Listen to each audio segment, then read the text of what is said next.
Kuelekea wiki ya huduma kwa wateja 2025, Benki ya Maendeleo ya Kilimo Tanzania yawashika mkono vijana wakulima.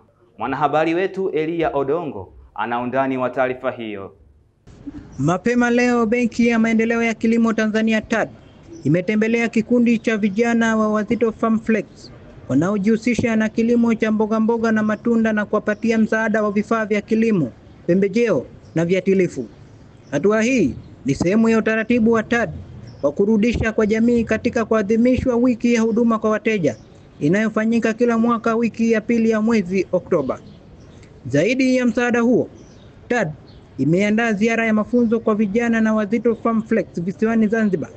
Ziara hiyo inalenga kuwawezesha kujifunza, kubadilishana uzoefu na vijana wenzao waliopiga hatua kubwa katika kilimo cha mboga na matunda ili kuongeza ujuzi na maarifa ya kilimo biashara. Wazito Farm Flex ni kikundi cha vijana 7 waliohitimu vyuo vikuu mbalimbali nchini, waliounganishwa na dhamira ya kuwekeza katika kilimo biashara.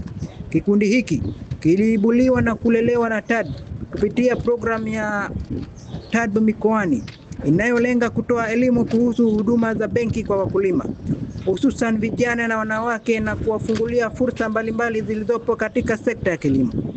Taarifa iliyochapishwa mitandaoni na Cloud Media imeeleza kuwa hadi sasa kikundi hiki kimefanikiwa kuajiri vijana wengine 20 kutoka kijiji kinachozunguka shamba lao, hivyo kuchangia kuongeza ajira na kukuza uchumi wa jamii. Mimi ni Elia Odongo, Domeko TV.